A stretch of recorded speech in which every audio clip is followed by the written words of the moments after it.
Hi there, I'm Sydney.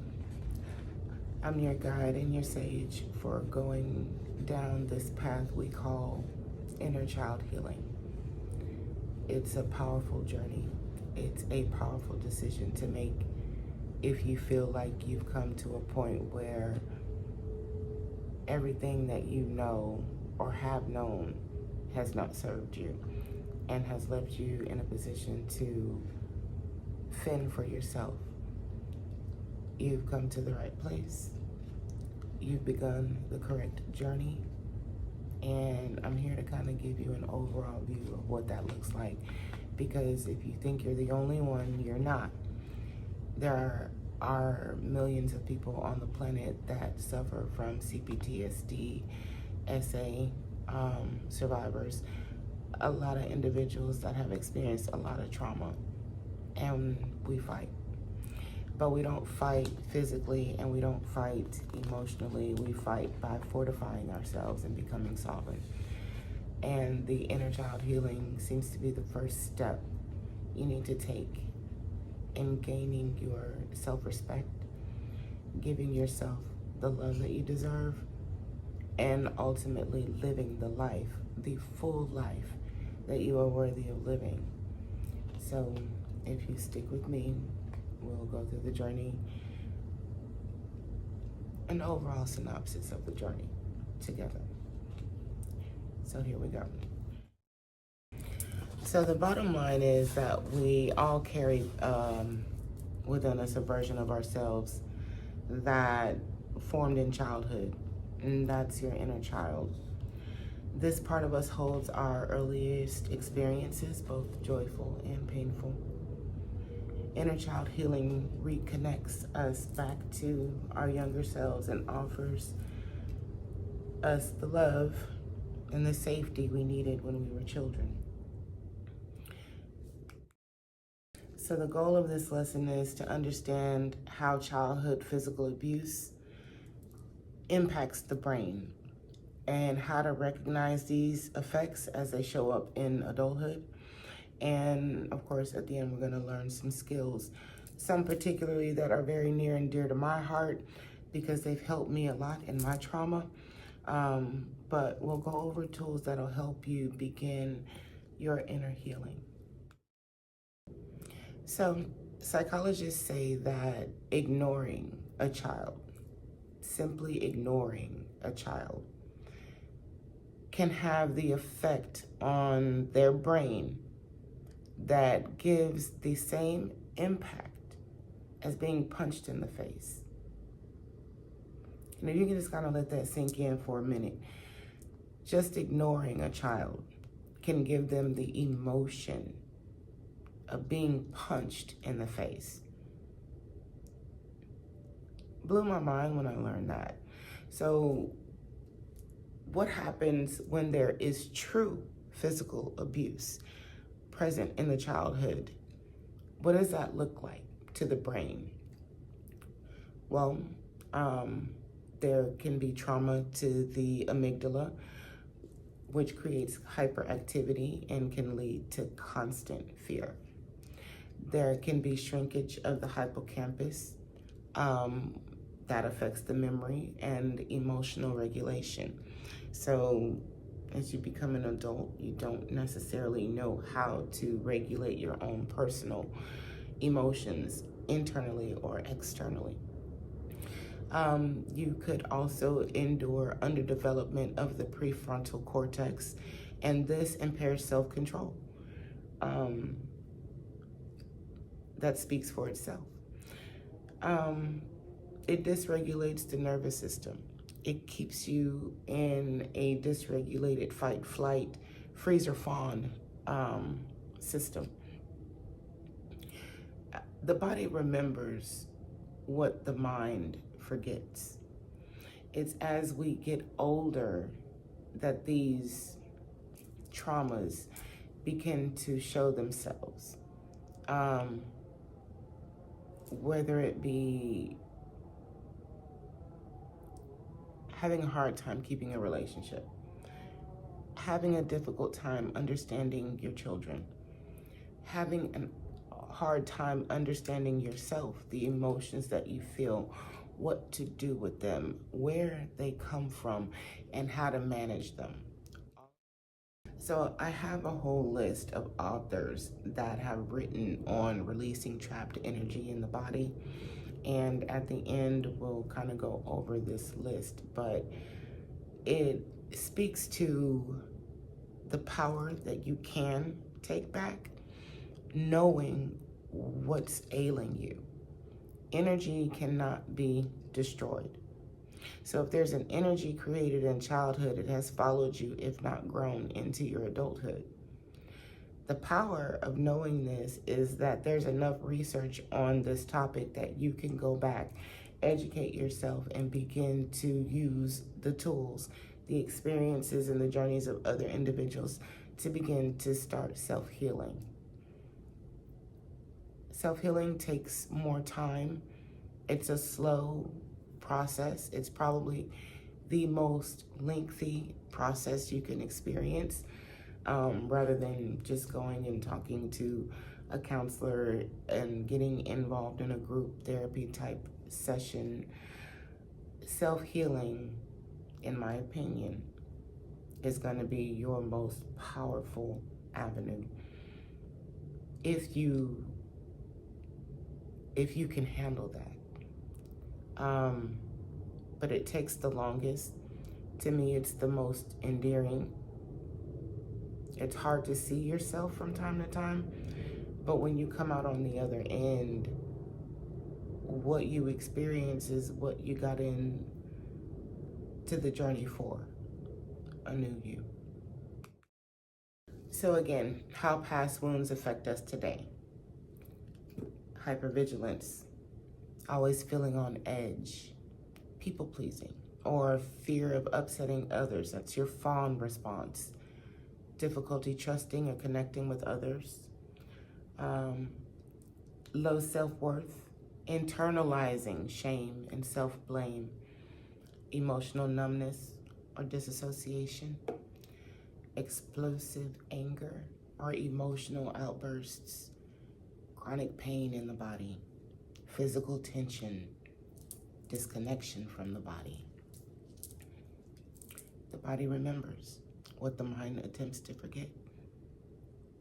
Time does not heal wounds. You have to heal your wounds. There are tools.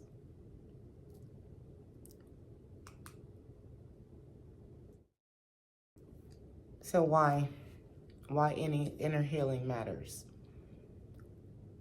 Inner healing gives you the power, the gift to go back into your original innocence.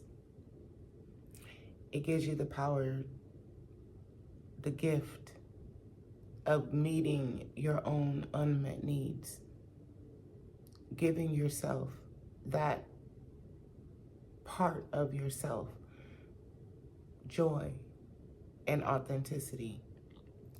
Healing reclaims your power. It ends self-abandonment. It restores safety. It lessens the need to need anyone. Healing isn't about erasing the past. It's about changing your relationship to it. So how do you change your relationship to your inner child? Step 1, acknowledge the inner child. We walk around and we act like we're okay. If that's your response to someone saying, how you doing? I'm okay. No, you're not. You're not. So step 1 is acknowledging the pain and the trauma of your childhood, of your inner child. Visualize yourself with compassion. Sit still and you close your eyes and you visualize yourself as that child. And you begin to push intentional love and care and confidence and safety to that image. It's heartfelt. It could be intense. There could be tears, but let it happen. Tell yourself when you're in this moment that you know you didn't deserve what happened. Tell yourself in that moment that you're sorry you couldn't do more to protect you. You were just a child. Tell yourself in that moment that you're here for you now.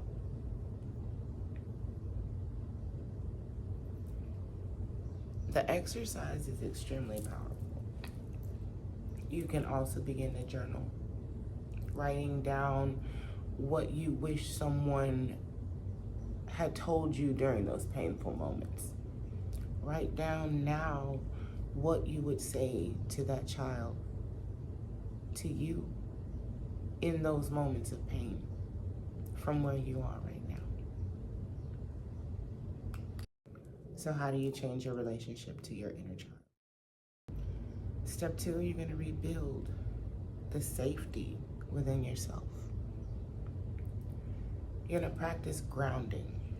So grounding is a technique where you can sit Indian style, and you only sit with yourself in quiet, and you deep breathe in through your nose for 6 seconds, and breathe into your belly, hold for 3, and then you'll breathe out for 6 seconds. If you do this with your hand over your heart, 5 minutes, 10 minutes, just a few moments with you, deep breathing, this will ground you. You can also go outside, take them shoes off, and you can stand firmly in the grass and deep breathe. And just breathe, taking in all the prana that you can, holding it and releasing it. Tell yourself, I am not in danger. I am safe now. I am not in danger. I am safe now. And this helps the brain go back into regulation. Step 3, reparenting. Reparenting is what I call defragging and refragging the brain. In this process, you're going to offer yourself patience, comfort, and healthy boundaries. You're going to establish safety routines, how you eat, increase your sleeping habits, and indulge yourself in self-care. Now, let's break this down. It's not an overhaul. You're going to slowly come into doing these things. The meals. Don't go crazy. Just eat something healthy. Something.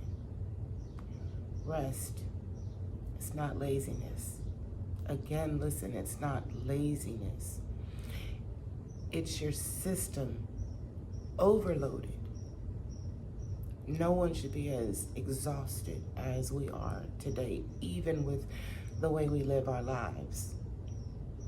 If your body asks you to rest, and you can, rest your body. Self-care. When I say self-care, I don't mean a day at the spa or a day at the ranch. and then back to the hub. When I say self-care, I mean, if it's not a hell yes, it's a hell no. Just like picking a partner. If it's not a hell yes, it's a hell no. If you don't feel like doing it, don't do it. Take your spiritual baths, meditate and ground, journal, write down what you're feeling, write down what you're experiencing, because it's going to give you a guide as you go through this journey on where you came from versus where you're going to see yourself very shortly. Reparenting is you giving you all the things that you did not receive when you were a child. Healthy food, plenty of water, plenty of rest, a safe environment. You give this to you now. You don't expect it from anyone else. This is your time to give to you. The best. Step 4, connect with the body.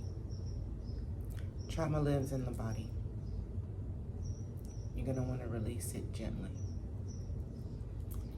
Movement, walking, yoga, somatic exercises, shaking, tapping. It's all our exercises to reconnect you with you. Trauma has a way of disassociating us from ourselves, making us perform for others, never checking in to make sure that we're okay. So step 4 is connect with the body. Step 5, speak to the inner child daily. This is where you're gonna get to learn the language of love, the language of compassion, the language of empathy. This is where you get to write letters to your younger self. You can do mirror work where you stand in the mirror and you speak to yourself. And you speak to yourself with love and compassion and tolerance. You don't want to be critical. You don't want to be overbearing. You don't want to be mean to yourself or toxic to yourself in these moments. In the mirror, tell yourself you are worthy of love and peace. You are. You are worthy of love and peace. Closing reflections. The wound is the place where the light enters you. Rumi. Healing isn't linear. It takes gentleness and support. Try not to be around anyone or anything toxic while you're healing.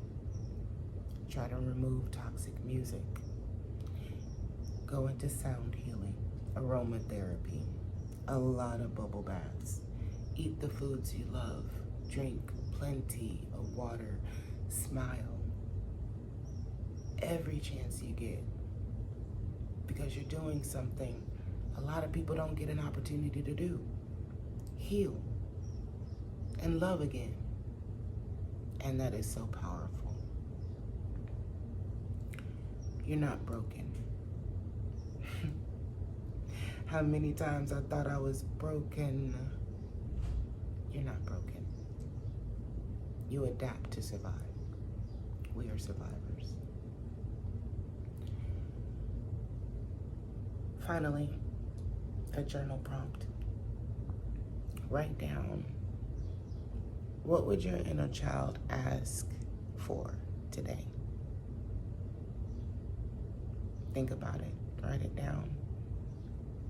Use it to heal a closed chapter in your life or in your journey. And a little homework. Optional, optional, optional. But homework is always good. Write a letter to your inner child. Do body check-ins.